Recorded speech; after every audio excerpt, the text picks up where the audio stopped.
تموتن إلا وأنتم مسلمون يا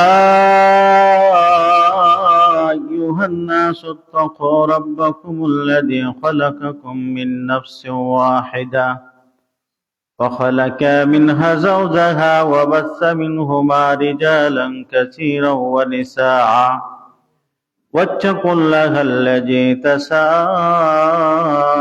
به والأرحام إن الله كان عليكم رقيبا يا أيها الذين آمنوا اتقوا الله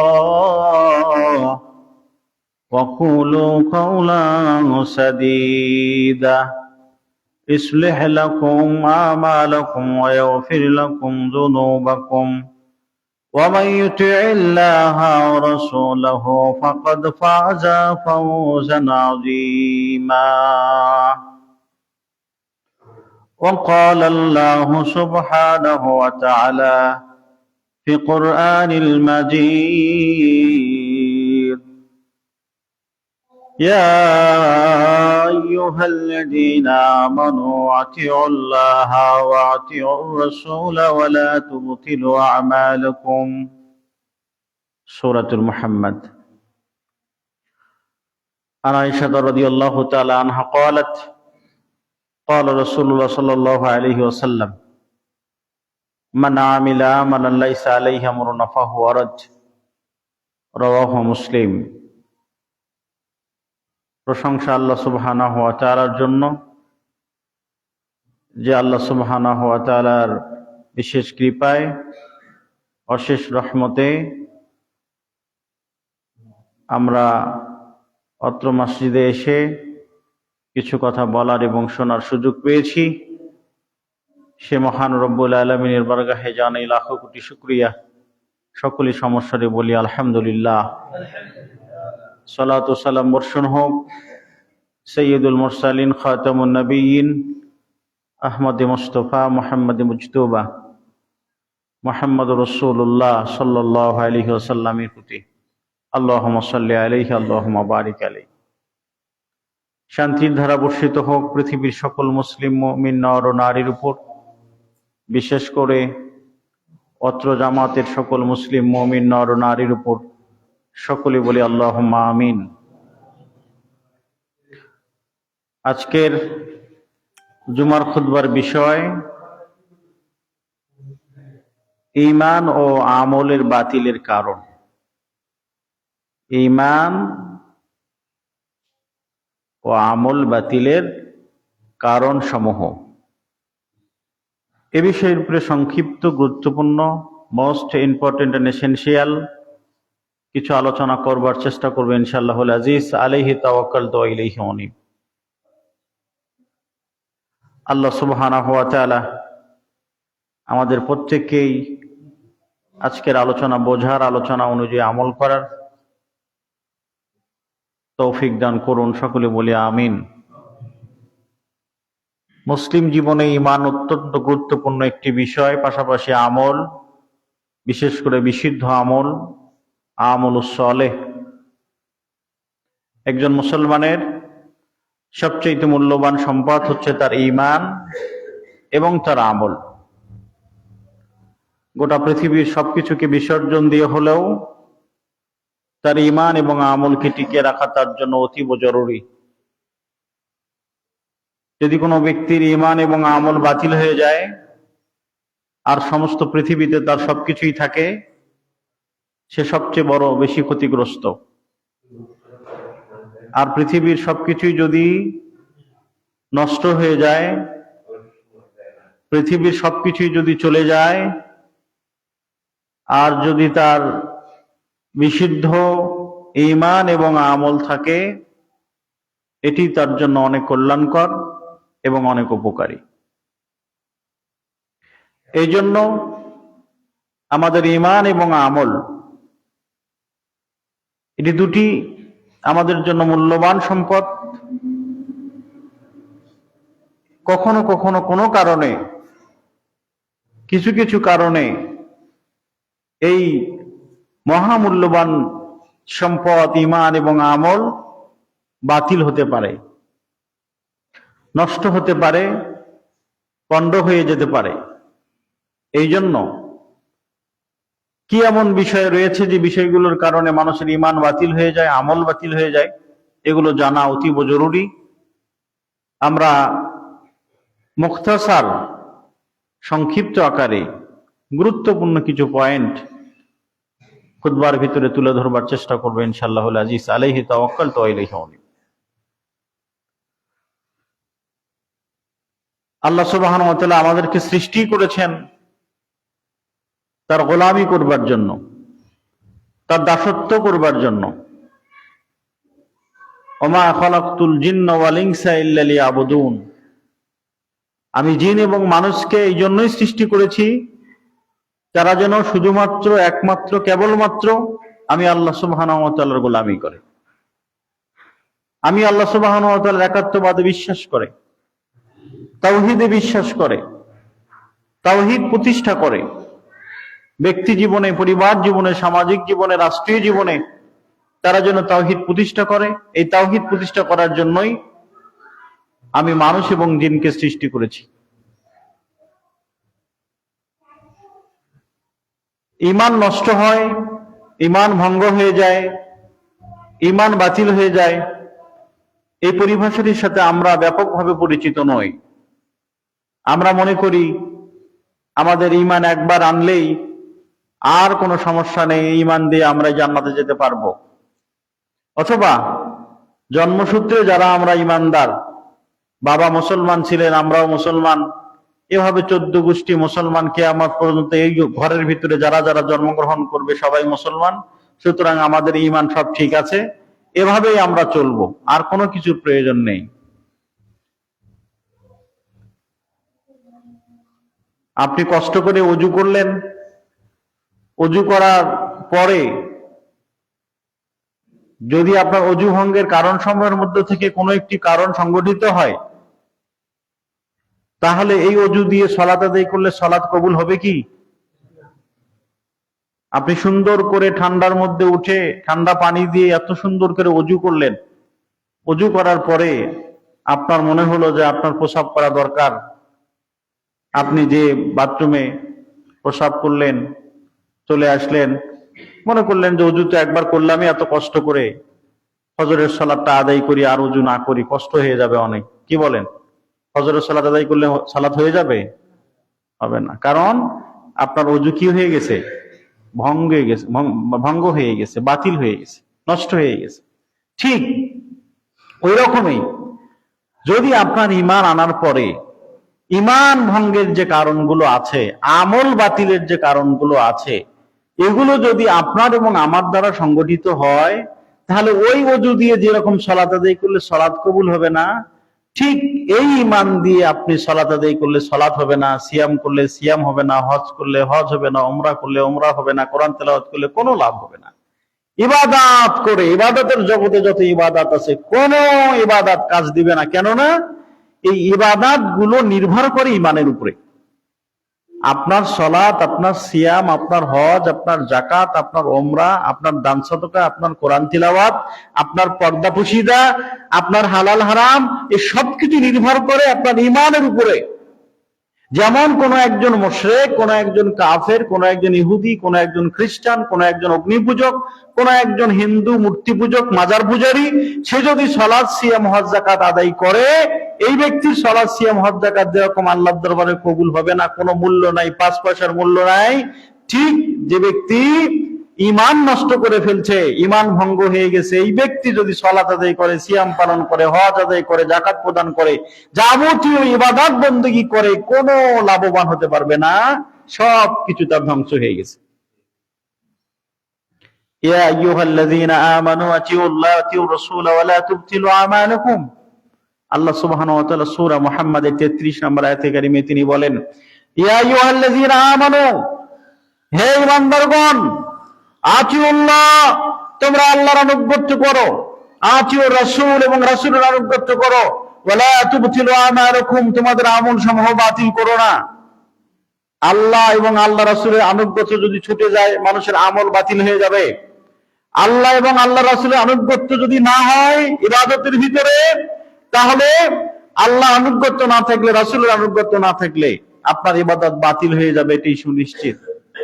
ইবাদত বাতিলের অন্যতম কারণ হলো আল্লাহ এবং আল্লাহ রাসূলের আনুগত্য না থাকা। আল্লাহ এবং আল্লাহর আনুগত্য কেটে যায় কিভাবে? আপনার ঈমান ছুটে যায় কি কি কারণে? কিতাবুত তাওহীদ, এটি লিখেছেন মুহাম্মদ বিন আব্দুল ওয়াহাব রাহিমাহুল্লাহ, সৌদি আরবের প্রখ্যাত আলেম, গোটা পৃথিবীর প্রখ্যাত আলেমদের একজন, শাইখুল ইসলাম মুহাম্মদ ইবনে আব্দুল ওয়াহাব রাহিমাহুল্লাহ।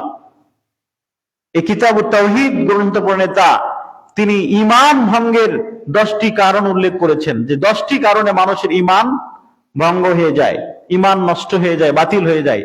এই 10টি কারণের কোনো একটি কারণ যদি কোনো মুসলমান, কোনো ঈমানদার ঘটায়, তাহলে নতুন করে তাকে কালিমা শাহাদা পাঠ করতে হবে, যেরকম একজন হিন্দুকে পাঠ করতে হয়। আমাদের সমাজের, হিন্দু সমাজের কোনো মানুষ বা কোনো ইহুদি, কোনো খ্রিস্টান যদি ইসলাম গ্রহণ করতে চায়, তাকে আমরা প্রথমে কি পড়াবো? কালেমা শাহাদা পড়াবো, আশহাদু আল্লা ইলাহা ইল্লাল্লাহ ওয়া আশহাদু আন্না মুহাম্মাদান আবদুহু ওয়া রাসূলুহু। এটা বলে সে ইসলামে গ্রহণ করবে, ইসলামের মধ্যে কি প্রবেশ করবে।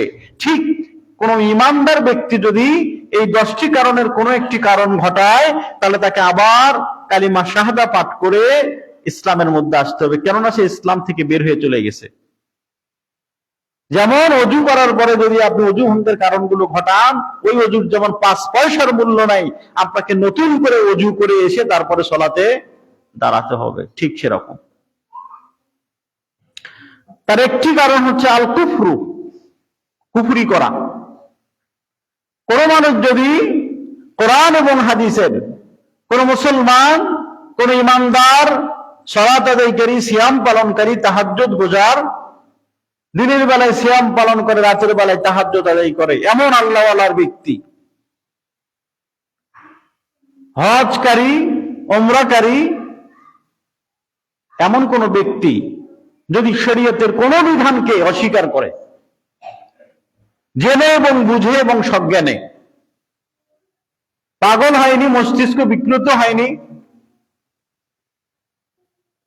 সে জানে না এমনটা নয়, বোঝে না এমনটা নয়, জেনে বুঝে ইচ্ছায়, স্বেচ্ছায়, সুস্থ মস্তিষ্কে শরীয়তের কোন বিধানকে কোনো ব্যক্তি যদি অস্বীকার করে, আমি এই বিধানটা মানি না, কোরআন এবং হাদিসে চুরি করলে, নির্দিষ্ট পরিমাণ সম্পদ যদি কোনো ব্যক্তি চুরি করে এবং এটি যদি বিচারক দ্বারা প্রমাণিত হয়, আইনে প্রমাণিত হয়, তার হাত কাটতে হবে, এটি কোরআনের আইন। এখন এই সময়ে এসে সে যদি বলে যে কোরআনের আইনটা এই সময় বাস্তবসম্মত নয়, এটা মানা যাবে না, এটা বর্বরতা, একজন মানুষের কেমন হাত কাটে, জরিমানা করতে পারে, অমুক করতে পারে, তমুক করতে পারে, কিন্তু হাত কাটবে কেন? এটা আমি মানি না, নাউজুবিল্লাহ মিন যালিক।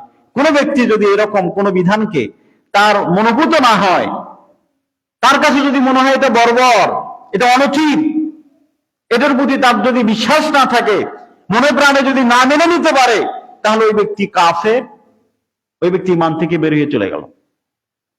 কোরআন এবং সহিহ হাদিস সাব্যস্ত হওয়ার পরে কোন একটি কোরআনের আয়াতকে, কোন একটি হাদিসকে যদি অস্বীকার করে, তাহলে ওই ব্যক্তি কাফের হয়ে যাবে, কেননা তার ঈমান ভঙ্গের অন্যতম একটি কারণ হলো আল কুফরু, কুফরি করা, কোরআন এবং হাদিসের কোন বিধানের সাথে অস্বীকার করা। আমি এটা মানি না, আমি হজ মানি না, আমি ওমরা মানি না, কাফের হয়ে যাবে, সে তার ঈমানদার নেই, তার কোনো কাজ আর কাজে আসবে না। 2 নাম্বার, শিরক করা। কোন ব্যক্তি যদি শিরক করে, শিরক করলে তার সমস্ত ঈমান এবং আমল বাতিল হয়ে যায়। আল্লাহর সাথে, সেটা রুবুবিয়্যাতি হতে পারে, উলুহিয়্যাতি হতে পারে, আসমা ও সিফাতে হতে পারে। রুবুবিয়্যাতি শিরক, আল্লাহর ক্ষমতা, আল্লাহ যা করতে পারেন সেটা মানুষও করতে পারেন এমন ধারণা পোষণ করা, এটা হচ্ছে রুবুবিয়্যাতের শিরক। আল্লাহ সৃষ্টি করতে পারেন, আল্লাহ মৃত্যু দিতে পারেন, আল্লাহ অসুস্থ করতে পারেন, আল্লাহ সুস্থ করতে পারেন, আল্লাহ সন্তান দিতে পারেন, সন্তান নিতে পারেন, আল্লাহ মানুষকে বিপদে ফেলতে পারেন, আল্লাহ মানুষকে উদ্ধার করতে পারেন। এটা কার কাজ? এটা হলো রুবুবিয়্যাত। তিনি খালেক, তিনি মালিক, তিনি মুদাব্বির, তিনি পরিচালক, তিনি আমাদের রব, তিনি সব করতে পারেন। যদি আমরা মনে করি যে আল্লাহ ছাড়াও কিছু মানুষের ক্ষমতা আছে, তারাও দুনিয়াতে কিছু করতে পারে, মানুষের কল্যাণ করতে পারে, মানুষের অকল্যাণ করতে পারে, তাহলে এটা শিরকে আকবার। এর কারণে তার ঈমান নষ্ট হয়ে গেল। আর ঈমান যখন চলে যায় তখন আর আমল থাকে না। কোন ব্যক্তির যখন ঈমান চলে যাবে তখন আমলের আর প্রশ্নই ওঠে না।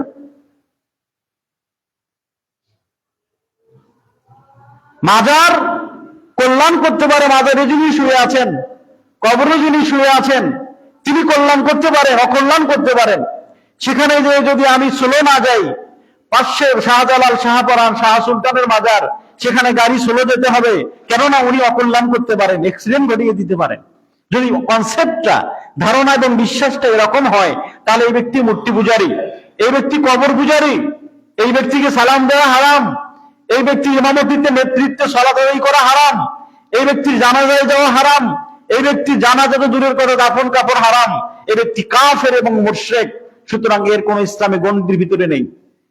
সে কবরে সেজদা দিক আর না দিক, যদি কোনো ব্যক্তি মনে করে এই মানুষ ক্ষতি করতে পারবে, এই মানুষ উপকার করতে পারবে, পৃথিবীর কোন মানুষ, সেটা হোক মুহাম্মদ সাল্লাল্লাহু আলাইহি সাল্লাম, হোক ইব্রাহিম আলাইহিস সালাম, হোক মূসা আলাইহিস সালাম, হোক আদম আলাইহিস সালাম, আদম থেকে ঈসা আলাইহিস সালাম পর্যন্ত কোন নবী রাসূল কোন মানুষের ক্ষতি এবং উপকার করার ক্ষমতা রাখে না। কেউ যদি মনে করে যে মুহাম্মদ কবর থেকে আমাদের উপকার করতে পারবে, ক্ষতি করতে পারবে, তাহলে ওই ব্যক্তি মুশরিক, ওই ব্যক্তি কাফের, ওই ব্যক্তির ঈমান আমল বাতিল হয়ে গেছে। কেন? এটা রুবুবিয়্যাত। আপনি যখনই বলছেন আল্লাহ লাগে, হিল্লাহ লাগে, সঙ্গে সঙ্গে রুবুবিয়্যাতে শিরিক হয়ে গেছে, আপনার ঈমান বাতিল হয়ে গেছে। কিসের হিল্লাহ? হিল্লার কোনো প্রয়োজন নেই, আল্লাহই যথেষ্ট। হাসবুনাল্লাহ, আল্লাহই যথেষ্ট। নি'মাল ওয়াকিল, তিনি উত্তম কর্মবিধায়ক, আল্লাহই যথেষ্ট। আল্লাহ কোনো হিল্লা ছাড়াই কাজ করতে পারেন। পারেন কি পারেন না? আল্লাহ কি হিল্লা ছাড়া কাজ করতে পারে না? একটু জোরে বলেন, পারে? তাহলে আমরা কি কথা বলবো যে আল্লাহ লাগে, হিল্লাহ লাগে? ইউসুফ আলাইহিস সালামকে যখন জুলাইখা ঘর আবদ্ধ করলেন, 7টি রুম পার করে নিয়ে গেলেন, ওই সময় তার হিল্লা ছিল? ইউসুফ আর জুলাইখা কয়জন ছিল? তৃতীয় কোনো মানুষ ছিল? ইউনূস আলাইহিস সালামকে যখন মাছে গিলে ফেললেন, ওই সময় তৃতীয় জন ছিল? ইব্রাহিম আলাইহিস সালামকে যখন আগুনে নিক্ষেপ করে, ওই সময় তৃতীয় জন ছিল? কোন হিল্লা ছিল? তার হিল্লা ছাড়াই আল্লাহ উদ্ধার করতে পারছেন কি পারেন নাই? পারছেন। সুতরাং আল্লাহ লাগে, হিল্লাহ লাগে, এটা বড় ধরনের কুফরি শব্দ। সুতরাং এর মাধ্যমে মানুষের ঈমান চলে যাবে। এটা কুফরি বাক্য, এটা বলাই যাবে না। আল্লাহর হুকুম ছাড়া গাছের পাতাও পড়ে না, আমরা বলি কি বলি না? এটা কুফরি বাক্য, এটা বলা যাবে না। আল্লাহর হুকুম ছাড়া গাছের পাতা নড়বে, তার মানে আমি যে জেনা করলাম, এই জেনাটা আল্লাহর হুকুমে করছি, নাউজুবিল্লাহ মিন যালিক। আমি যে চুরি করলাম, এটা আল্লাহর হুকুমে করছি। আমি সালাত আদায় করিনি, আল্লাহর হুকুমে করছি। আমি সিয়াম পালন করি, আল্লাহর হুকুমে করছি। বলেন এগুলো হচ্ছে না? যে লোকটা সিয়াম পালন করলো না, যে ব্যক্তি সালাত আদায় করলো না, ফজরের আযান হলো আর জামাতে আসলো না, সে যদি বলে যে আল্লাহর হুকুম ছাড়া গাছের পাতা নড়বে না, সুতরাং আল্লাহর হুকুম হয়নি, এই জন্য আমি সালাতে যাই নাই, কি করবেন?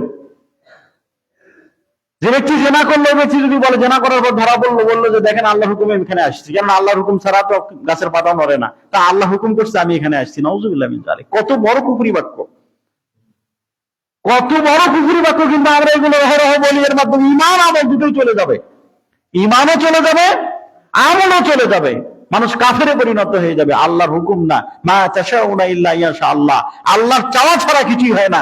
এগুলো আল্লাহর চাওয়া, আল্লাহর ইচ্ছা আছে, কারণ আল্লাহর ইচ্ছা ছাড়া পৃথিবীতে কিছু হয় না। কিন্তু হুকুম এবং নিষেধ এটা আলাদা বিধান।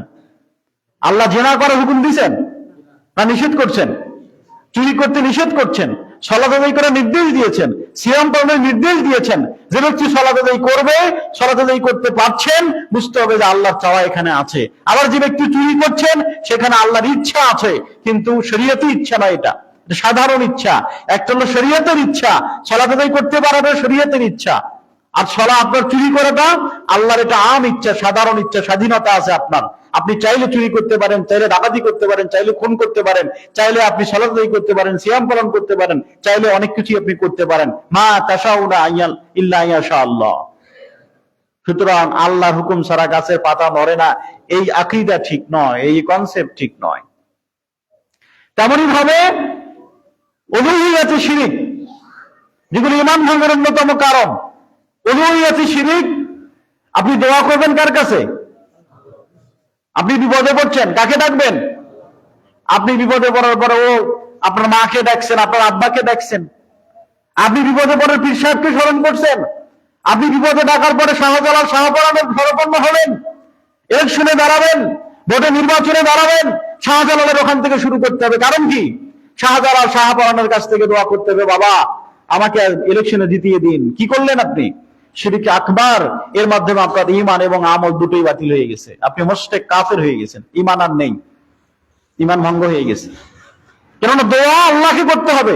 দোয়া পাওয়ার হকদারকে, সাহায্য তিনি করতে পারেন, দোয়া তিনি কবুল করবেন। সুতরাং দোয়া যদি আপনি আল্লাহ ছাড়া অন্য কারো কাছে, দোয়া একটা ইবাদত, আর দোয়া হুয়াল ইবাদত, দোয়া হচ্ছে ইবাদত। সুতরাং ইবাদত যদি আল্লাহ ছাড়া অন্য কারো নামে হয়, অন্য কারো জন্য হয়, অবশ্যই সেটা শিরকে আকবার। এর কারণে মানুষের ঈমান এবং আমল দুটোই বাতিল হয়ে যায়। আপনার দোয়া হবে আল্লাহর কাছে, ইয়াকা না'বুদু ওয়া ইয়াকা নাস্তাঈন, আমরা তোমারই গোলামি করি এবং তোমার কাছেই সাহায্য প্রার্থনা করি। আপনি যত বড় বিপদে পড়েন, সর্বপ্রথম আপনি চাবেন আল্লাহর কাছে আশ্রয় চাবেন, আল্লাহর কাছে বিপদের জন্য প্রার্থনা করবেন যে আল্লাহ এই বিপদ থেকে আপনি আমাকে রক্ষা করেন। লঞ্চ স্টিমার সমুদ্রের মাঝখানে যে দুর্ঘটনায় পতিত হলো, ওই সময় আপনি যদি ফোন দেন আপনার বাপকে, আপনার বাপ কি সাহায্য করতে পারবে? দেশের প্রধানমন্ত্রী সাহায্য করতে পারবে? প্রেসিডেন্ট সাহায্য করতে পারবে? কেউ পারবে না। কে পারবেন? আল্লাহ। কেননা 1 সেকেন্ড লাগবে না আল্লাহ সাহায্য পৌঁছতে। কিন্তু মাননীয় প্রধানমন্ত্রী যদি চান, কতক্ষণ সময় লাগবে? নাহলে 3 থেকে 4 ঘন্টা।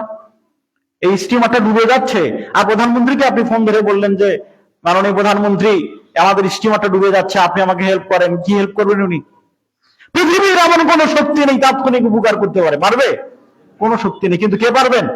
আল্লাহ সুবহানাহু ওয়া তাআলা পারবেন, যিনি এত ক্ষমতাধর। সুতরাং তার কাছে আপনাকে চাইতে হবে। তার কাছে আপনি প্রথমে চাইবেন যে আল্লাহ তুমি রক্ষা করতে পারো, তুমি একমাত্র রক্ষাকারী, তুমি এখান থেকে আমাদেরকে রক্ষা করো। এটা উলুহিয়া। ইবাদত পাওয়ার যোগ্যতা একমাত্র আল্লাহর। আপনি তার ইবাদত করবেন, তার গোলামি করবেন। যদি আল্লাহ ছাড়া পৃথিবীর অন্য কারো কাছে কোনো গোলামি করেন, অন্য কারো কাছে আল্লাহর মতো করে ভয় করেন, আল্লাহর মতো করে আশা করেন, আল্লাহর মতো কারো উপরে ভরসা করেন, আল্লাহর মতো করে কাউকে চান, আল্লাহর মতো করে কারো কাছে প্রার্থনা করেন, আল্লাহর মতো কাউকে সিজদা করেন, সবগুলো হচ্ছে শিরকে আকবার। এর মাধ্যমে আপনার ইবাদত এবং ঈমান দুটোই বাতিল হয়ে যাবে। মানুষ মুশরিক এবং কাফেরে পরিণত হয়ে যাবে। 3 নাম্বার, আসমা সিফাতে শিরিক। আল্লাহর যে সিফাত রয়েছে এবং নাম সমূহ রয়েছে, এগুলোতে শিরিক করা। আল্লাহর সিফাত, আল্লাহ কোথায় আছেন? আইন আল্লাহ, আল্লাহ কোথায় আছেন? আমরা যদি এই প্রশ্ন করি, আমাদের মধ্যে 2 ভাগে বিভক্ত হয়ে যাবে। কেউ বলবে আল্লাহ সর্বত্র বিরাজমান, কেউ বলবে আল্লাহ আরশে আজিমের উপরে আছেন, তাই না?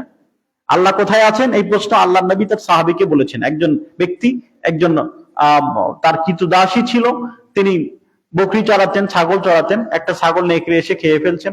তো মালিককে এসে বলছেন যে একটা ছাগল নেকড়ে খেয়ে ফেলছেন। উনি রাগ করে তাকে একটা থাপ্পড় মারছেন। তো ওনার মনে হলো যে আমি এটা তো কেমন ভুল কাজ করলাম, তারাকে কেন থাপ্পড় মারলাম। তিনি আল্লাহ নবীর কাছে গেলেন এবং উনি যে বললেন, আল্লাহ নবী আমি আমার এরকম দাসকে বা কৃতদাসীকে আমি একটা থাপ্পড় মেরেছি, আমি চাই তাকে আমি মুক্তি করে দেব। তখন তো গোলাম কেনা বেচা হতো, মানুষ কেনা বেচা হতো। তো উনি বললেন, আল্লাহ নবী বললেন যে আমি তাকে আজাদ করে দেবো, মানে মুক্ত করে দেবো, স্বাধীন করে দেবো। তাকে একটা থাপ্পড় মেরেছি, আমার অনুতপ্ততা হচ্ছে, কেন তাকে থাপ্পড়টা মারলাম? সে তো ইচ্ছা করে, আর নেকড়ে তো আর খাওয়ায়নি। এখন নেকড়ে এসে খেয়ে ফেলছে একটা ছাগল। আল্লাহ নবী বললেন, ঠিক আছে, তোমার ওই দাসীটিকে আমার কাছে নিয়ে আসো। ওই দাসীকে আল্লাহ নবীর কাছে নিয়ে আসা হলো। আল্লাহ নবী প্রথম তাকে প্রশ্ন করলেন, আইন আল্লাহ, আল্লাহ কোথায় আছেন? আর আমাদের সমাজের কিছু লোক আছে যে এই প্রশ্ন করলেও বলবে, হ্যাঁ এগুলো বলা যাবে না, কি আল্লাহ সম্পর্কে কোনো প্রশ্নই করা যাবে না, নাউজুবিল্লাহ মিন যালিক। অথচ সর্বপ্রথম আপনার আল্লাহ সম্পর্কে জানতে হবে। আপনার সর্বপ্রথম আপনার যে জ্ঞান অর্জন করতে আল্লাহু লা ইলাহা ইল্লাল্লাহ, হে মুহাম্মদ সাল্লাল্লাহু আলাইহি ওয়াসাল্লাম, আপনি আগে আল্লাহ সম্পর্কে জানেন। আপনার দ্বীনের চর্চাই হবে আল্লাহকে নিয়ে, আপনার ইলম শুরুই হবে আল্লাহকে নিয়ে। আপনার রবকে চিনতে হবে আগে। পৃথিবীর সব জ্ঞান অর্জনের আগে সর্বপ্রথম যে জ্ঞান অর্জন করতে হবে সেটা হলো আপনার রবের জ্ঞান, আল্লাহর জ্ঞান। আর এরা বলছে যে আল্লাহ সম্পর্কে প্রশ্নই করা যাবে না। আল্লাহ নবী তাকে প্রশ্ন করলেন, আইন আল্লাহ, আল্লাহ কোথায় আছে? তিনি বললেন, আল্লাহু ফিস সামা, আল্লাহ উপরে আছেন। কোথায় আছেন? উপরে আছেন। আর রহমান আলাল আরশে ইস্তাওয়া, যিনি রহমান তিনি আরশে আজিমের উপরে সমুন্নত, তিনি সমাসীন নন। আল্লাহ আরশে আজিমের উপরে কি নন? সমাসীন, তিনি সমুন্নত, আরশে আজিমের উপরে তিনি আছেন। তবে কিভাবে আছেন, কেমনে আছেন, শুয়ে আছেন, বসে আছেন, দাঁড়িয়ে আছেন, এগুলো প্রশ্ন করা বিদআত, এগুলো প্রশ্ন করা যাবে না। আল্লাহ আরশে আজিমের উপরে আছেন, এটা তিনি বলেছেন, আমরা এটুকু বিশ্বাস করি। কিন্তু যেটা আমরা জানি না ওটা আমরা প্রশ্ন করব না। আল্লাহ উপরে উঠেছেন, এটা মালুম, এটা আমাদের জানা কথা। কিন্তু আল্লাহ কিভাবে আছেন এটা মাজহুল, এটা আমরা জানি না। আর কাইফিয়ত জিজ্ঞেস করা হুয়া বিদআত, এটা হচ্ছে বিদআত। কাউকে প্রশ্ন করা, বলেন তো আল্লাহ আরশের উপরে কিভাবে আছেন, এই প্রশ্ন করাটা কি বিদআত। আল্লাহ কিভাবে আছেন এটা আমরা জানি না, এটা আমাদের জানা নাই। কিন্তু আল্লাহ কোথায় আছেন এটা আমরা জানি। কি বলেন? আল্লাহ কোথায় আছে এটা আমরা জানি, কেননা আল্লাহ নিজে বলছেন কোথায় আছেন। তিনি বলছেন আর রহমান আল্লাহর আরশে ইস্তাওয়া, কোরআনের 7 জায়গায় এটা এসেছে যে আল্লাহ আরশে আজিমের উপরে সমুন্নত। সুতরাং আল্লাহ সর্বত্র বিরাজমান। আল্লাহ কি টয়লেটে থাকে? আল্লাহ কি পতিতালয়ে থাকে? আল্লাহ কি চেয়ারের নিচে থাকে? আপনি যেখানে বসে আছেন তার নিচে কি আল্লাহ আছে? আপনার পায়ের নিচে কি আল্লাহ আছে? তাহলে আপনি যে বলেন আল্লাহ সর্বত্র আছে, আল্লাহ সর্বত্র যদি থাকে তাহলে আমার পায়ের নিচে আল্লাহ আছে। নাউযুবিল্লাহ মিন যালিক। আমি যেখানে টয়লেট করছি সেখানে আল্লাহ আছে, আমি যেখানে বাথরুম ওয়াশরুম করছি সেখানে আল্লাহ আছে, পতিতালয়ে আল্লাহ আছে। যদি আপনি বলতে চান আল্লাহ সর্বত্র আছে, যারা বলবে আল্লাহ সর্বত্র আছে তারা কাফের এবং মুশরিক, তাদের ঈমান আমল দুটোই বাতিল, তাদের কোনো কাজে আসবে না। সালাত আদায় করে কোনো লাভ নাই, হজ করে কোনো লাভ নাই, যাকাত দিয়ে কোনো লাভ নাই। আগে আকীদা ঠিক করেন, ঈমান ঠিক করেন, তাওহীদ ঠিক করেন। আল্লাহ উপরে আছেন সত্তাগত ভাবে, কিন্তু আল্লাহর ক্ষমতা সর্বত্র বিরাজমান, আল্লাহর ইলম সর্বত্র বিরাজমান। আপনি পানির নিচে ডুব দিয়ে কি করছেন আল্লাহ জানে কি জানে না? জানে না? জানে। অন্ধকারের মধ্যে কি করে আল্লাহ জানে না? এটা তার ইলম। সর্বত্র তার ইলম আছে কিনা? সব জায়গায় তার ইলম আছে কিনা? আল্লাহর ইলম সর্বত্র বিরাজমান, আল্লাহর ক্ষমতা সর্বত্র বিরাজমান, কিন্তু সত্তাগত ভাবে তিনি সর্বত্র বিরাজমান নন। আকীদা এবং কনসেপ্ট বিশুদ্ধ করতে হবে, ঈমান বিশুদ্ধ করতে হবে। তাহলে কোন ব্যক্তি যদি মনে করে যে আল্লাহ সর্বত্র বিরাজমান, এই ব্যক্তি আসমা সিফাতে শিরিক করলো। সুতরাং এর পিছনে সালাত আদায় করা হারাম, সালাত আদায় করা যাবে না। যদি সালাত আদায় করে, আর যদি আপনি জানেন যে ইমাম এটা বিশ্বাস করে যে আল্লাহ সর্বত্র বিরাজমান, তাহলে আবার সালাত আদায় করতে হবে। এগুলো সালাত হয়নি, কেন মুশরিক, কাফেরের পিছনে সালাত হবে না। এই ব্যক্তি জানাজায় অংশগ্রহণ করা যাবে না, এই ব্যক্তি জানাজা পড়লে গুনাহ হবে। যারা বলে যে আল্লাহ সর্বত্র বিরাজমান, কথা কি বুঝতে পারলেন আমার? ঈমান এবং আমল বাতিল হয়ে যাবে এই বিশ্বাস করলে। আল্লাহ সুবহানাহু ওয়া তাআলা তার সুরত রয়েছে, তার কি আছে? সূরাত আছে। আল্লাহর নবী বলছেন রাআইতু রাব্বি হাসানাস সূরা, আমি আমার রবকে স্বপ্নের মাধ্যমে উত্তম আকৃতিতে দেখেছি, উত্তম সূরতে দেখেছি। যার সূরত আছে তাকে তো দেখা যায়। কি বলেন? দেখা যায় না। সূরত যদি না থাকে দেখা যাবে? আপনাদের অনেকেরই কি আছে না, আপনার হাই প্রেশার আছে না? হাই প্রেশার আছে 120, কি বলে 140, 50, 190, 200 পর্যন্ত প্রেশার ওঠে না? আপনি প্রেশারটা কখনো দেখছেন? হাত দিয়ে বোলাইছেন? শক্ত, নরম, সাদা, কালো, ফর্সা বলতে পারবেন? কিন্তু এটা কি নিশ্চিত না প্রেশার আছে? কেননা প্রেশার আসার জন্য স্টক করেন উনি। রক্তের প্রেশার, রক্তের চাপ বেড়ে যাওয়ার কারণে কি হয়ে যায়? স্ট্রোক হয়ে যায়, সাইড স্ট্রোক, ব্রেন স্ট্রোক, বিভিন্ন ধরনের স্ট্রোক হয়ে যায়, তাই না? তাহলে প্রেশার আসে তো সত্য, কিন্তু সবার আছে, আমরা জানি আমাদের প্রেশার আছে, কিন্তু আমরা প্রেশারকে ধরতে পারি না। এটা বাস্তবতা আছে কিনা? তাহলে প্রেশার কি আকার আছে না নিরাকার? প্রেশারের আকার আছে, নিরাকার। এখানে অক্সিজেন আছে না? আমরা যে মানুষগুলো আছি, অক্সিজেন যদি বন্ধ করে দেওয়া যায় বাঁচবো এখানে? আমরা মারা যাব। কিন্তু অক্সিজেন আছে, এটা সত্য, কিন্তু অক্সিজেনকে আকার আছে, কালো না সাদা বলা যাবে না। তাহলে আমাদের নবী মুহাম্মদ সাল্লাল্লাহু আলাইহি ওয়াসাল্লাম যে বললেন আমি আল্লাহকে উত্তম আকৃতিতে দেখেছি, তাহলে যদি আল্লাহ নিরাকার তিনি দেখলেন কি? বলেন, আল্লাহ যদি নিরাকার হয় তাহলে উনি দেখলেন কি? আল্লাহ বলছেন যে জান্নাতীদের সবচেয়ে বড় নিয়ামত হলো আল্লাহর দিদার। আমরা যারা আল্লাহকে দেখতে পাবো, যারা জান্নাতে যাব, সবাই আল্লাহকে দেখতে পাবো। জাহান্নামীরা আল্লাহকে দেখতে পাবে না, জান্নাতীরা আল্লাহকে দেখতে পাবে।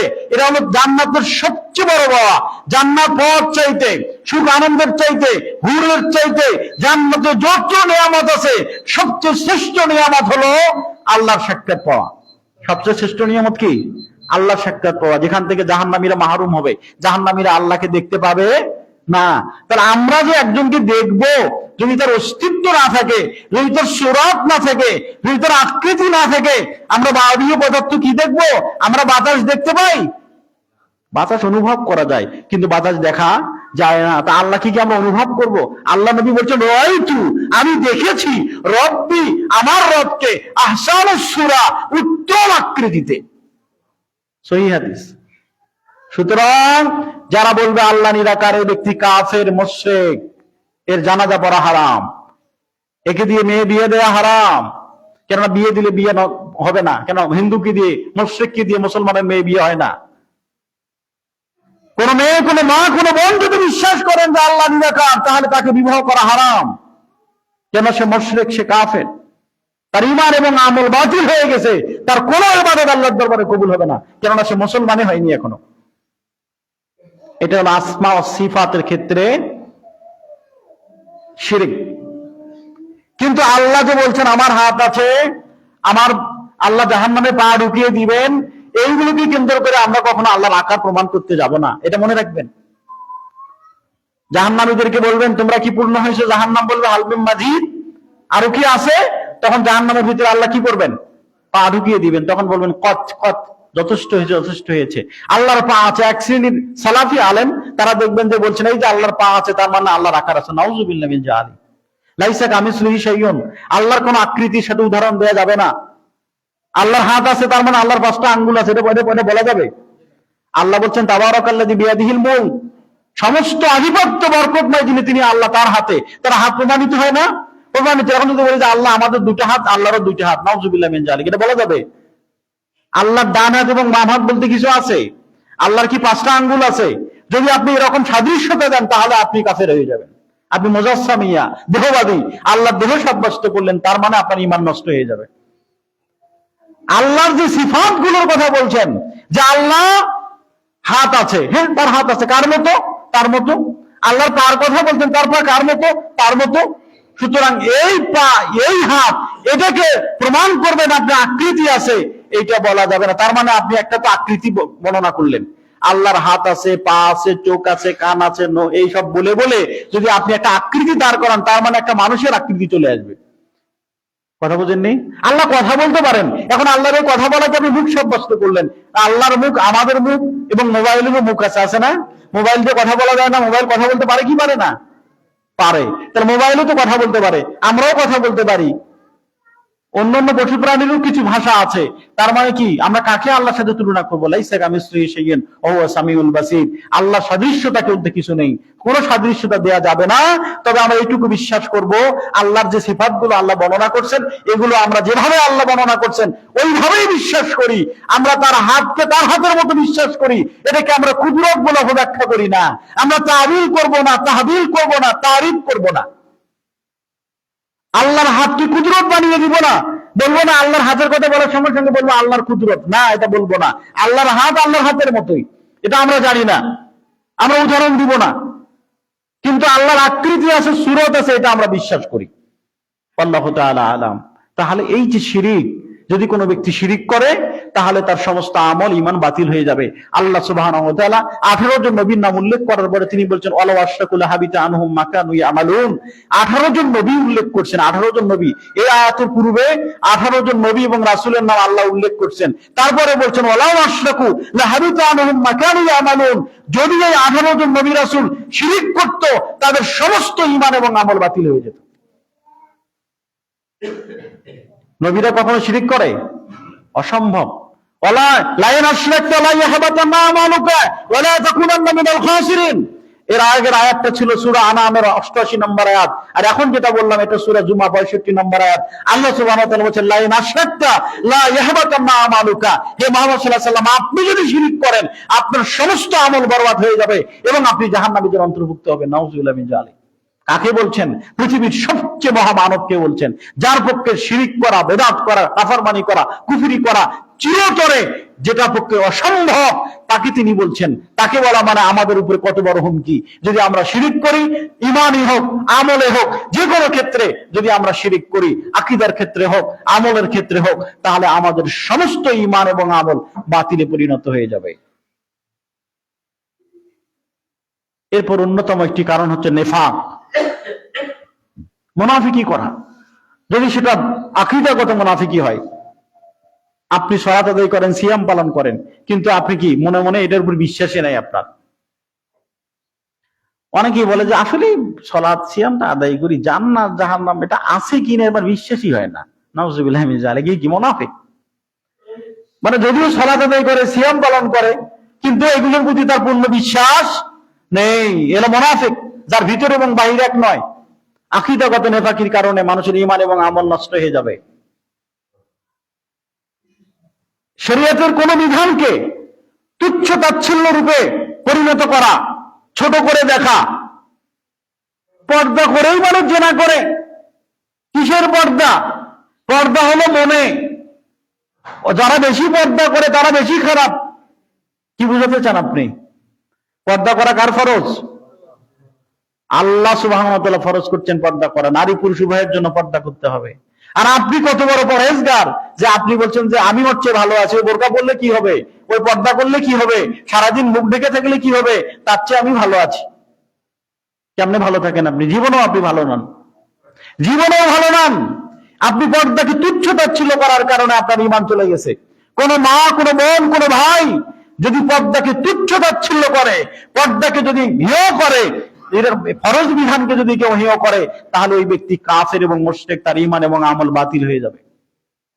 তেমনি ভাবে কোন ব্যক্তি যদি টাকনুর উপরে প্যান্ট পরাকে, পাজামা পরাকে বা লুঙ্গি পরাকে তুচ্ছ তাচ্ছিল্য করে দেখে, আরে কি একটা অবস্থা, এই বয়সে তোমাকে টাকনুর উপরে প্যান্ট পরতে হবে? টাকনুর উপরে প্যান্ট পরলে তোমাকে কেমন দেখায় বলো তো? খ্যাত খ্যাত লাগতেছে।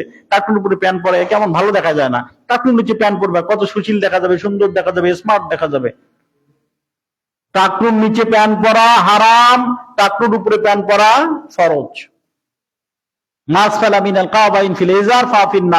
আল্লাহ নবী বলছেন, যে ব্যক্তি টাকনুর নিচে প্যান্ট পাজামা লুঙ্গি পরলো, ওই ব্যক্তি জাহান্নামে যাবে।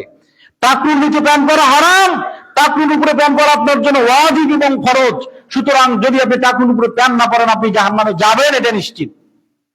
সালাত আপনাকে রক্ষা করতে পারবে না, সিয়াম আপনাকে রক্ষা করতে পারবে না, হজ আপনাকে রক্ষা করতে পারবে না, যাকাত আপনাকে রক্ষা করতে পারবে না, কোরআন তিলাওয়াত আপনাকে রক্ষা করতে পারবে না।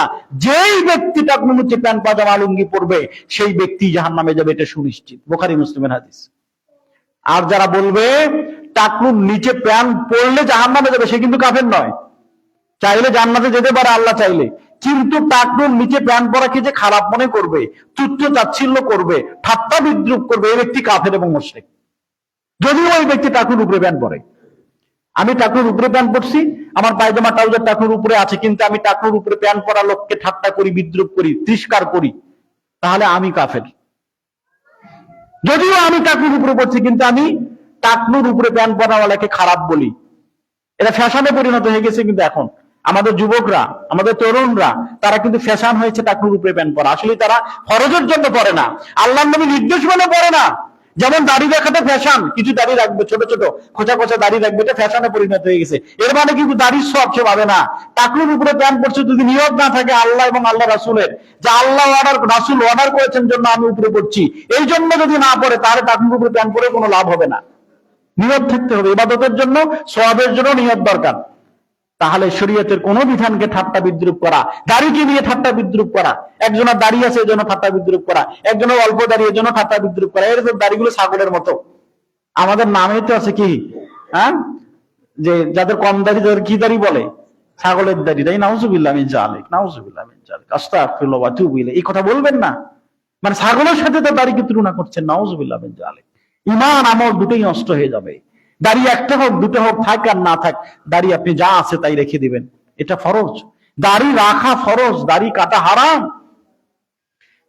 কোন ব্যক্তি দাড়ি কাটলে ব্যক্তি কাফের হবে না, কিন্তু দাড়িকে যদি খারাপ মনে করে, দাড়িকে অপছন্দ মনে করে, দাড়ি রাখাটা অপছন্দ, স্ত্রী বলছে দেখো তুমি দাড়ি রাখো না, তোমাকে দাড়ি রেখে ভালো লাগে না, তোমাকে কেমন জানি লাগে, স্ত্রীর ঈমান শেষ হয়ে গেছে।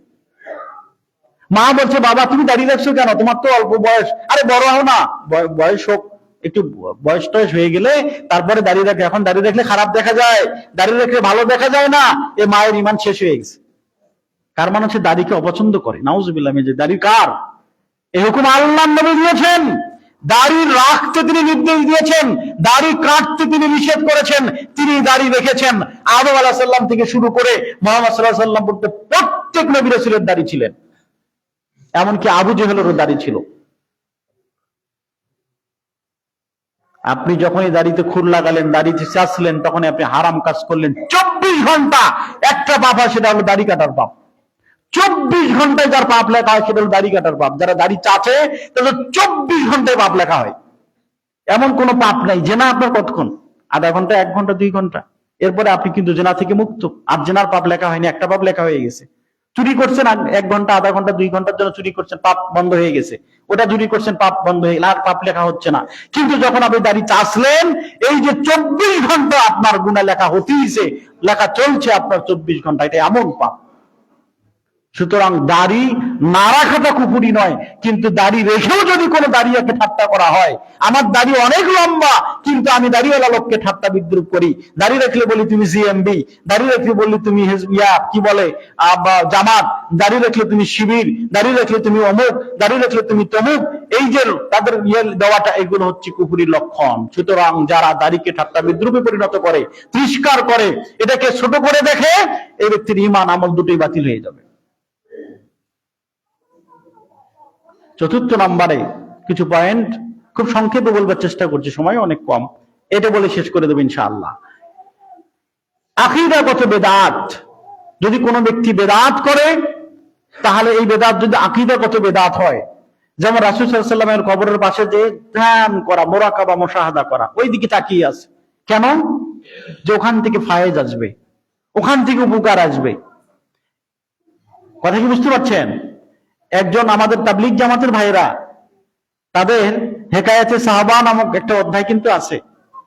ফাজায়েলে আমলের ভিতরে কি কি আছে? হেকায়াতে সাহাবা। আমাদের মাস্টার সাহেব আছেন, উনি ভালো জানেন এই বিষয়গুলো, উনি পড়ছেন এগুলো। আরো আমাদের জামাতের অনেক ভাইরা আছেন যে তাবলীগ জামাত, তারা দীর্ঘদিন ছিলেন। তাদের গল্পের মধ্যে, হেকায়াতে সাহাবার গল্পের ভিতরে তাদের যে গল্পগুলো আছে, এর মধ্যে একটা আছে যে আমি মদিনাতে গেলাম, ওখানে যাওয়ার পর আমি খুব ক্ষুধার্ত, এত ক্ষুধার্ত যে আমি রাসূলের কবরে যা বললাম, আল্লাহ নবী আমি ক্ষুধার্ত। আমি হুট করে দেখলাম আমার হাতের মধ্যে একটা রুটি। মানে রাসূল কি রুটি দেওয়ার ক্ষমতা রাখে? আরেকজন বলল যে আমার ভাই হারিয়ে গেছে, আমি রাসূলের কবরের পাশে যা বললাম, আল্লাহ নবী আমার ভাই হারিয়ে গেছে। কিছুক্ষণ পর দেখি যে আমার ভাই আমার পাশে দাঁড়িয়ে আছে। নাউজুবিল্লাহ মিন যালিক। এই যে গল্প, এগুলো আকীদাগত বিদআত, এগুলোর কোনো প্রমাণ নেই, এগুলো মিথ্যা আজগুবি কিচ্ছা কাহিনী। আর একজন তো মনে করেন যে রাসূলের হাতের সঙ্গে মুসাফা করছেন, 90,000 লোক নাকি তার সাক্ষী। নাউজুবিল্লাহ মিন যালিক। হ্যাঁ, কি আজগুবি। আর রাসূল সাল্লাল্লাহু আলাইহি ওয়াসাল্লামের মৃত্যুর পর আবু বকর থাকেন নেই? আবু বকরের হাদিস দ্বারা প্রমাণিত যে রাসূলের মৃত্যুর পর আবু বকর মুসাফা করছেন একদিন। আয়েশা রাদিয়াল্লাহু তাআলা ঘরের ভিতরে আল্লাহ নবীকে মাটি দেওয়া হয়েছে না? আয়েশার সাথে রাসূলের কোনোদিন দেখা হয়েছে? বলতে পারবেন যে মৃত্যুর পরে এমন কোন হাদিস পাওয়া যায় যে আয়েশা বললেন যে আল্লাহ নবী আমার সাথে সাক্ষাৎ করতে আসলেন? আসছে এমন হাদিস? ওমর রাদিয়াল্লাহু আনহু, আবু বকর রাদিয়াল্লাহু তাআলার মাঝখানে কে আছেন? রাসূল সাল্লাল্লাহু আলাইহি ওয়াসাল্লাম। ওমর রাদিয়াল্লাহু তাআলা আনহু কোনোদিন বলছেন যে আল্লাহ নবীর সাথে আমার দেখা হলো। আলী, এই যে দ্বন্দ্ব কলহগুলো হলো, আলী এবং আয়েশার সাথে দ্বন্দ্ব হলো, হ্যাঁ, এই সময় কি আল্লাহ নবী উঠে এসে বলছিলেন যে আলী, তোমার শাশুড়ির সাথে কেন তুমি যুদ্ধে লিপ্ত হবে? হ্যাঁ। আর এই রেফাই, তার জন্য 90,000 মানুষ সাক্ষী, আল্লাহ নবী হাত বেরিয়ে দিলেন। আমার কাছে কিছু বই ছিল তাহকিক করার জন্য, আমার কাছে পাঠিয়ে দেওয়া হয়েছিল। একজন হচ্ছেন দেওয়ানবাগী পীরের কিছু আপনার বই। উনি বলছেন, আমি স্বপ্নে দেখলাম যে ডান পাশে আল্লাহ, বাম পাশে মোহাম্মদ, আমার হাত বাম পাশে মোহাম্মদ ধরে আছেন, ডান পাশে আল্লাহ ধরে আছেন। আমি হাঁটতে হাঁটতে আল্লাহ পড়ে গেলেন। নাউজুবিল্লাহ মিন যালিক। আল্লাহ নাকি পড়ে গেলেন, উনি আল্লাহকে তুললেন। আরেক জায়গায় বলছেন যে আমি দেখলাম যে আল্লাহ নবীর কবরের উপরে অনেক ঘাস আবর্জনা, আমি সেগুলো পরিষ্কার করলাম। আল্লাহ নবী সেখান থেকে উঠলেন, ওঠার পরে আমাকে হাত দিয়ে বললেন, তুমি যাও আমার দ্বীনের খেদমত করো, আমার কবরকে যেরকম তুমি পরিষ্কার করছো, আমার দ্বীনের মধ্যে যেগুলো আগাছা আছে এগুলো পরিষ্কার করো। নাউজুবিল্লাহ মিন যালিক। এরকম ধরনের যত গল্প, আজগুবি গল্প আছে যেগুলো, এইগুলো আকীদাগত বিদআত। এর কারণ তার ঈমান এবং আমল নষ্ট হয়ে যাবে। আমি তাহকিক করে বইগুলো পাঠিয়ে দিচ্ছি তাদেরকে, আজ পর্যন্ত কোনো রেসপন্স নাই। ওই পীর সাহেবের আজ পর্যন্ত রেসপন্স নাই। একজন কি বলছেন যে আমার একটা ছোট্ট নাতি ছিল, চরমরাই পীর সাহেবের লেখা বই ভেদে মারিফাত বাইয়াবে খোদা, পড়ে দেখবেন 80 নম্বর পৃষ্ঠাতে লেখা আছে যে ভেদে মারিফাত বাইয়াবে খোদার ভিতরে যে একজন ব্যক্তি, একজন অন্ধ ব্যক্তি রাস্তায় কান্নাকাটি করছেন, খুব কান্নাকাটি করছেন। তো একজন পীর সাহেব ওই পাশ দিয়ে যাচ্ছেন, তা বলছেন বাবা আপনি কেন কান্নাকাটি করছেন? তা বলছেন বাবা দেখেন তো আমার এই যে ছোট্ট নাতিটা মারা গেছে, এই আমি তো চোখে দেখি না, বুদ্ধ মানুষ, বয়স হয়ে গেছে, এই যে আমার নাতিটা এই যে গাভীর থেকে দুধ দহন করার পরে আমাকে খাওয়াইতেন আর আমি এই যে জীবন নির্বাহ করতাম, আমার নাতিটা আজকে মারা গেল। তিনি বলে আল্লাহর কি আন্দাজ আছে? নাউজুবিল্লাহ মিন যালিক। আল্লাহর কি আন্দাজ আছে? নাউজুবিল্লাহ মিন যালিক। এটা তো বাপকে বলা যাবে, এটা মাকে বলা যাবে, আর সে কাকে বললো? আর এখানে এটুকু না তো, এরপরে উনি ওই পীর সাহেব কি বলছেন, কম বুঝবি। সে ছেলেটাকে বললেন হে ছেলে তুমি দাঁড়াও। ছেলে দাঁড়িয়ে গেলেন। নাউজুবিল্লাহ মিন যালিক। মানে ছেলেকে পীর সাহেব দাঁড়াতে বললেন, মৃত ছেলে জীবিত হয়ে গেল। এই আকীদা কেউ যদি পোষণ করে তার ঈমান থাকবে? ঈসা আলাইহিস সালাম বলছেন কুম বিইজনিল্লাহ, তুমি আল্লাহর হুকুমে দাঁড়িয়ে যাও। কে বলছেন? ঈসা আলাইহিস সালামকে আল্লাহ ক্ষমতা দিয়েছিলেন, তিনি মৃতকে জীবিত করতে পারতেন। কার হুকুমে? আল্লাহর হুকুমে। ঈসা আলাইহিস সালাম কোরআন দেখেন, খোলেন, সেখানে সূরা ইমরানের ভিতরে পাবেন কুম বিইজনিল্লাহ। তিনি কোন মৃতকে জীবিত করতে চাইলে বলতেন তুমি আল্লাহর হুকুমে দাঁড়িয়ে যাও। আরে পীর সাহেব বলছে কুম বিইজনি, তুমি আমার হুকুমে দাঁড়িয়ে যাও। সুতরাং আমাদের খুব সতর্ক এবং সাবধান হতে হবে। ওই যে বললাম প্রথম শুরুতে, অজু করছেন একবার, অজু করার পরে আপনি যা ইচ্ছে তাই করবেন আর নামাজ পড়বেন, আমার অজু তো ঠিকই আছে, অজু তো করছি। একবার ঈমান নিয়ে আসছেন আর ঈমানের ভিতরে তো যত শিরক, যত বেদাত পরিপূর্ণ হয়ে আছে, আর আপনার মনে করছেন এই ঈমান দিয়ে সালাত, সিয়াম, হজ, যাকাত, উমরা যা আছে সব করবেন, জান্নাত পেয়ে যাবেন, এমনটা সস্তা মনে করিয়েন না। আল্লাহর নবী বলছেন মান আমিলা আমালান লাইসা আলাইহি ফাহুয়া রাদ্দুন, মান আমিলা আমালান লাইসা আলাইহি আমরুনা ফাহুয়া রাদ্দুন। কোন ব্যক্তি এমন কোন যদি আমল করে যে আমলের পিছনে রাসূলের নির্দেশনা নেই, তা মাহুয়া মারদুদুন, তা প্রত্যাখ্যাত, তা অগ্রহণযোগ্য। সুতরাং আপনার ইবাদত রাসূলের পদ্ধতিতে হবে, আপনার ইবাদত আল্লাহর সন্তুষ্টির জন্য হতে হবে। ইবাদতের ভিতরে ইখলাস লাগবে, ইবাদতের ভিতরে রাসূলের সুন্নাহ লাগবে। যদি ইখলাস না থাকে তাহলে ইবাদত দিয়ে কোনো লাভ হবে না। আজকে ওয়াজের ময়দানে দেখেন ইখলাস শূন্য, ওয়াজের ময়দানগুলো কি ইখলাস শূন্য। একদিন দেখলাম যে অনেক বড় আলেম, মাদানী একজন আলেম, প্রবীণ আলেম, তিনি আছেন সামনে, সবগুলো ক্যামেরা বন্ধ, একটা ক্যামেরা চলে না, 15 থেকে 20টা ক্যামেরা আছে, সব অফ। মাদানী আলেমের আলোচনা হয়ে গেল, এক ভাইরাল বক্তা আসার সঙ্গে সঙ্গে 15-20টা ক্যামেরা অন। কি বুঝলেন ভাই? এটা কি উচিত ছিল? কোনটা? এই 15-20টা ক্যামেরা অন করা উচিত ছিল ওই আলেমের, কিন্তু ওই আলেমের জন্য কোনো ক্যামেরা অন নাই। ক্যামেরা অন হলো ভাইরাল, লেখা নাই, পড়া নাই, কণ্ঠের জোর আছে, থুতনির জোর আছে, কথা বলতে পারে, কোরআনের এলেম নাই, হাদিসের এলেম নাই, মিডিয়া তাকে ভাইরাল করেছে, সে দেয় ফতুয়া। কণ্ঠ দিয়ে ওয়াজ করা যাবে কি যাবে না? কয়েকদিন আগে আইরে অবস্থা, ইউটিউব ফেসবুকে ঢোকা মুশকিল, একেবারে কণ্ঠ দিয়ে ওয়াজ করা যাবে কি যাবে না। কণ্ঠওয়ালারা লাগছে কণ্ঠ দিয়ে ওয়াজ করা যাবে, কোত্থেকে কোন কাটিং ভিডিও নিয়ে এসে লাগাবে। আবার এক শ্রেণীর কিছু তরুণ দায়ী, তাদের উগ্র মাসলা, ভুল মাসলা, কণ্ঠ দিয়ে আলোচনা করা হারাম, কণ্ঠ দিয়ে আলোচনা করা যাবে না। এর দুটোই বাড়াবাড়ি। অতি সালাফি সাজা বাড়াবাড়ি, অতি হানাফি সাজাও বাড়াবাড়ি। আপনি অতি হানাফি হতে যাবেন না, অতি সালাফি হতে যাবেন না। হানাফিয়ত ঠিক রাখেন, সালাফিয়তের ক্ষেত্রে ঠিক রাখেন। সালাফি শুধুমাত্র বেদাত বলার নাম নয়, সালাফি শুধুমাত্র রফলি দেন করার নাম নয়, সালাফিয়ত শুধুমাত্র আপনার জোরে আমিন বলার নাম নয়, সালাফিয়ত শুধুমাত্র কাঁধে কাঁধে কাঁধ, পায়ে পায়ে পা মিলানোর নাম নয়, সালাফিয়ত শুধুমাত্র বুকে হাত বাঁধার নাম নয়। সালাফিয়ত হলো ওইটা বোনের হক আদায় করে দেওয়া, সালাফিয়ত ওইটা কুকুর হক আদায় করে দেওয়া, সালাফিয়ত ওইটা ওজনে কম না দেওয়া, ওজনে বেশি না নেওয়া, সালাফিয়ত ওইটা প্রতিবেশীর হক আদায় করা, সালাফিয়ত ওইটা নারীকে মর্যাদা দেওয়া, স্ত্রীর মর্যাদা দেওয়া, সন্তানের মর্যাদা দেওয়া, সন্তানের হক আদায় করা, স্ত্রীর হক আদায় করা, ভাইয়ের হক আদায় করা, বোনের হক আদায় করা, এগুলোর নাম সালাফিয়াত। এগুলোর ক্ষেত্রে আপনার খোঁজ নাই। ছেলে বিয়ে করাবেন, যৌতুক নিয়ে বসে আছেন, আপনি বলে আহলে হাদিস, আপনি বলে সালাফি। কে আপনাকে সালাফি বলছে? কে আপনাকে আহলে হাদিস বলছে? বুকের উপর হাত বাঁধলে আহলে হাদিস হওয়া আপনাকে কে বলছে? হাম্বলি মাযহাবের লোকেরা, ইমাম শাফিঈ মাযহাবের লোকেরা বুকের উপর হাত বাঁধে। এত সস্তা জিনিস আপনি গরম গরম মাসলা দিতে পারলেই সালাফি সাজা যায়। আপনি যখন কোরআন তেলাওয়াত করছেন তখন কি সুর দিয়ে তেলাওয়াত করেন না? আল্লাহ নবী বলছেন মান লাম ইয়াতাগান্না কোরআন, যারা কোরআন সুর দিয়ে পড়ে না, লাইসা মিন্না, সে আমার উম্মত নয়। যারা কোরআন সুর দিয়ে পড়ে না তারা আমার উম্মত নয়। কোরআন তেলাওয়াত করার সময় অবশ্যই আপনি কণ্ঠ সুন্দর করবেন, সুন্দর কণ্ঠে তেলাওয়াত করবেন। কোন সাহাবীর তেলাওয়াত আল্লাহ নবী শুনলেন, তার প্রশংসা করলেন, অনেকক্ষণ ধরে শুনলেন। তিনি পরের দিন বললেন যে তুমি যদি সারা রাত তেলাওয়াত করতে, আমি সারা রাত তোমার তেলাওয়াত শুনতাম। দাউদ আলাইহিস সালামের কণ্ঠ এত সুন্দর ছিল, আমরা সবাই জানি যে মাস পর্যন্ত তার তেলাওয়াত শুনতে যেত, তাই না? তাহলে কণ্ঠ দিয়ে তেলাওয়াত করা যায়, কিন্তু তেলাওয়াত যদি এরকম হয়, তেলাওয়াতের শেষে আল্লাহু আকবার বলতে হবে। আছে না এক শ্রেণীর বক্তা তেলাওয়াত, তারপরে কি আছে আজান, আজানের প্রতিযোগিতা তোমরা নিয়েছে ওয়াজ করার জন্য, উনি এসে দেয় আজান, মানে কণ্ঠ যে ওনার আছে এটা বোঝানোর জন্য। যদি এটা রিয়া হয়, যদি আপনার উদ্দেশ্য হয় আপনার এই কণ্ঠ দিয়ে মানুষকে নিজেকে আকৃষ্ট করা, ওয়াজের বেগ বাড়ানো, নিজেকে ভাইরাল করা, অবশ্যই এই কণ্ঠ দিয়ে ওয়াজ করা হারাম, এই তেলাওয়াত করা হারাম। এই তেলাওয়াত আপনাকে জাহান্নামে নিয়ে যাবে, যে তেলাওয়াত আপনি মানুষের সন্তুষ্টির জন্য করেছেন। বুখারী মুসলিমের হাদিস। কারীকে ধরে জাহান্নামে নিয়ে যাওয়া হবে, কারণ কারী সাহেব এই জন্য তেলাওয়াত করছে, মানুষ তাকে সুন্দর বলবে, কারী বলবে আহারে কি কণ্ঠ, কি কণ্ঠে তেলাওয়াত করছে, মানুষকে ভাই আকৃষ্ট করবার জন্য। কণ্ঠ দিয়ে ওয়াজ করা বৈধ ততটুকু যতটুকু না করলে নয়, মানুষকে সন্তুষ্টের জন্য না। কার সন্তুষ্টের জন্য? আল্লাহ সন্তুষ্টের জন্য। আপনার সন্ধ্যা থেকে শুরু করে রাত 12টা 1টা পর্যন্ত আমাদের দেশে ওয়াজ চলে। সব আলেমরা যদি এসে আমাদের মতো করে এরকম করে কথা বলে, লোকজন একটু কি হয়ে যাবে, তাদের মধ্যে একটা অন্য মনস্ক চলে আসবে। একজন বক্তা একটু জোরালো আলোচনা করলেন, আরেকজন বক্তা একটু নরম আলোচনা করলেন, আরেকজন আলেম একটু সুরালো আলোচনা করলেন, তার মানে লোকগুলো থাকতে পারবে, তাই না? কিন্তু কণ্ঠটা অবশ্যই আপনার যতটুকু প্রয়োজন এটুকু আপনি করেন, কিন্তু অতিরঞ্জিতটা যে কণ্ঠের মাধ্যমে আপনি মানুষকে আকৃষ্ট করতে চান, অধিকাংশ বক্তাদের উদ্দেশ্য কি এটা না? কণ্ঠটা যে দেয়,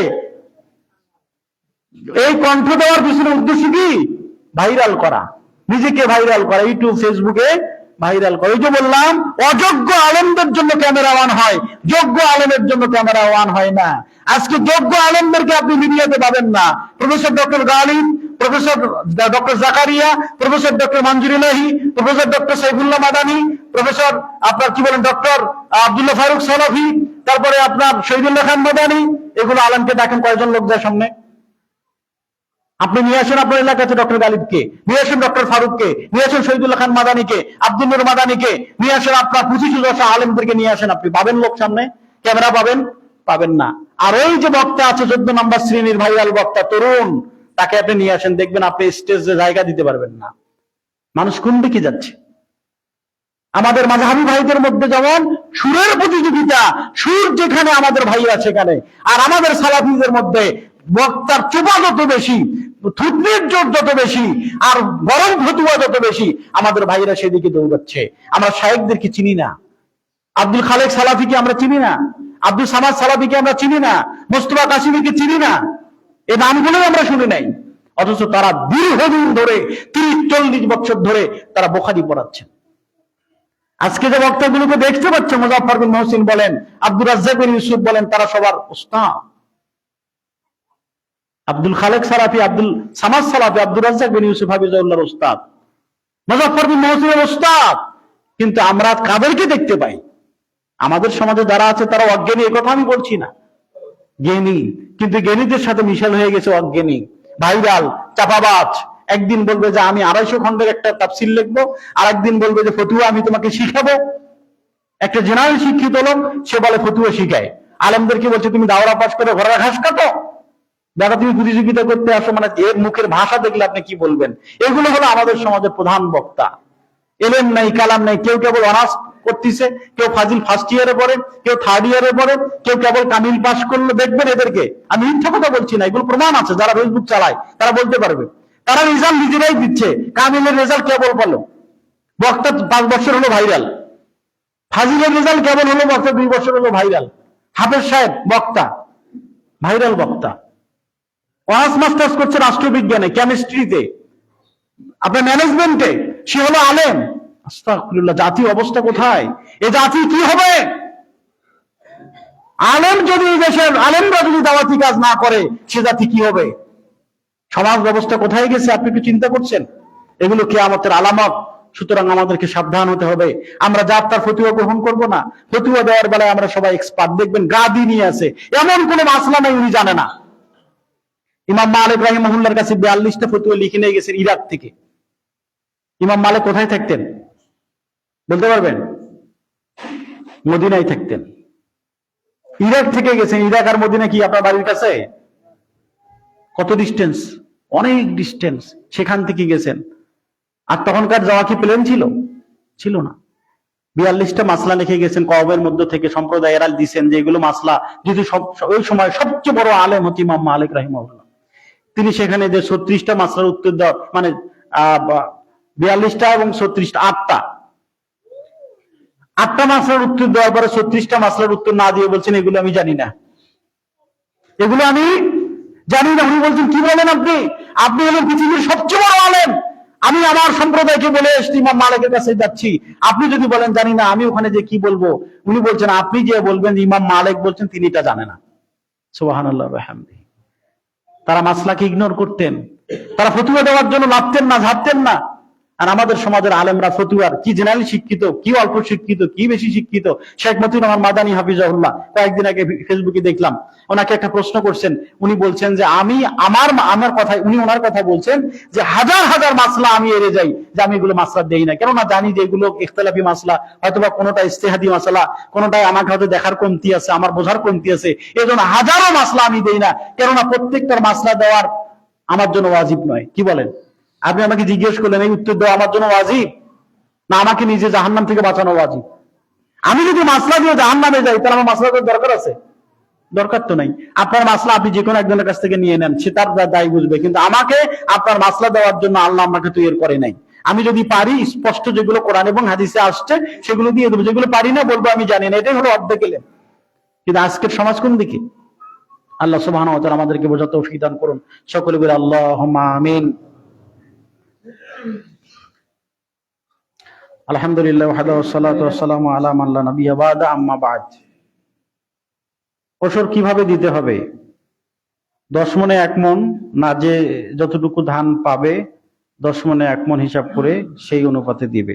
ধান ধরুন 5 মণ, তাহলে কি আধা মণ দিবে? ও আচ্ছা, না, এটা ওসরের একটা নিসাব আছে। ওসরের একটা কি আছে? নিসাব, পরিমাণ। যেমন জাকাতের একটা নিসাব আছে না, 7.5 ভরি স্বর্ণ হতে হয়। ওসরের একটা নিসাব হচ্ছে, যদি আপনার সেচ দ্বারা আপনি করেন, সেচ দ্বারা অর্থাৎ আপনার ওই যে নিজের পানি দিয়ে করলেন, পাম্পের পানি হোক, কারেন্টের পানি হোক, এগুলো দিয়ে যেটা করবেন সেটা একটা নিসাব। আর যেটা এমনিতেই বৃষ্টির পানিতে হবে, এগুলোর জন্য একটা নিসাব আছে। সেই নিসাব হচ্ছে আপনার 18 মণ 30 কেজি। এটা হলো ইরি ধানের সময় আমরা যেটা করি। 18 মণ 30 কেজি ধান যদি কারো হয়ে যায়, তখন তার জন্য ওসর ফরজ হয়ে যায়। তখন তার জন্য কি হয়? ওসর ফরজ হয়ে যায়।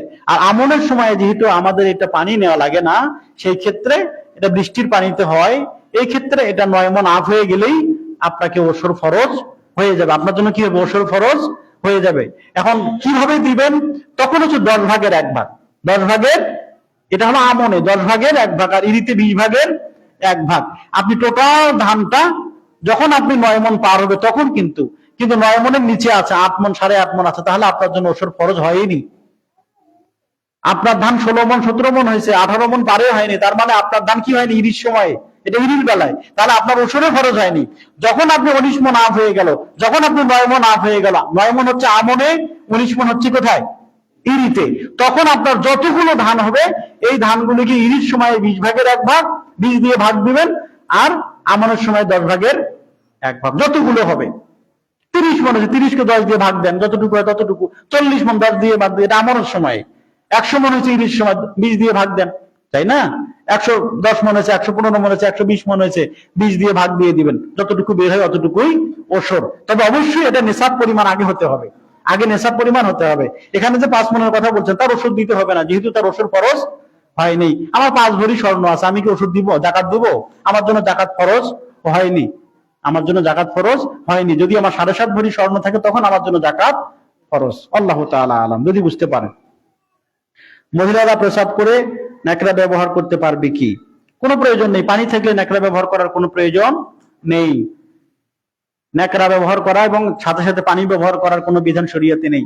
পানি থাকলে পানি ব্যবহার করবেন, পানির অনুপস্থিতিতে যে কোনো টিস্যু হোক, যে কোনো কিছু হোক ব্যবহার করতে পারবে। বিশেষ করে শীত ও মৌসুমের কাপড়ে ভিজলে শীত এর কাপড় শুকনো রাখার প্রয়োজন। আচ্ছা, ওটা তো বললামই যে শীত হোক গরম হোক, পানি থাকলে, আপনি সুস্থ মানুষ হলে অবশ্যই পানি ছাড়া ভিন্ন কিছু দিয়ে ইস্তেঞ্জা করা যাবে। যখন পানি আছে সে সময় যদি আপনি বলেন শীতের জন্য হুজুর আমি তায়াম্মুম করবো, সুস্থ মানুষ কি হবে?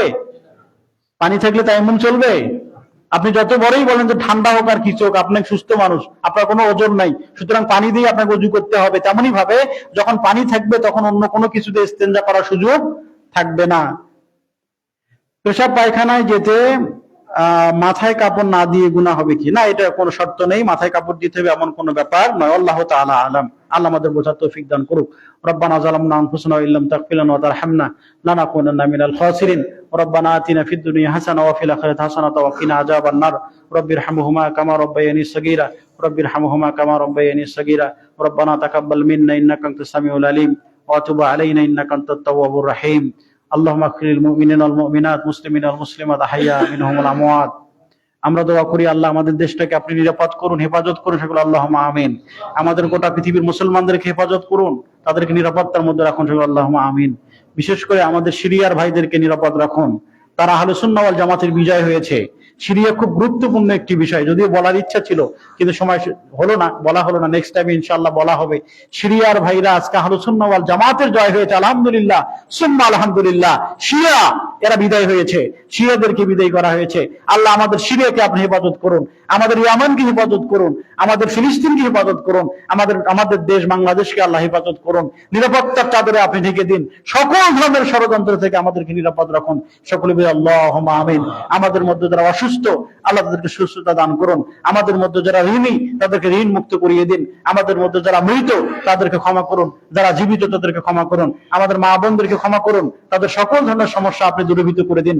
রব্বানা তাকাব্বাল মিন্না ইন্নাকা আনতাস সামিউল আলিম ওয়া তুব আলাইনা ইন্নাকা আনতাত তাওয়াবুর রাহিম। সুবহানাকা আল্লাহুম্মা ওয়া বিহামদিকা আশহাদু আল্লা ইলাহা ইল্লা আনতা আস্তাগফিরুকা ওয়া আতুবু ইলাইক। আসসালামু আলাইকুম ওয়া রাহমাতুল্লাহি ওয়া বারাকাতুহু।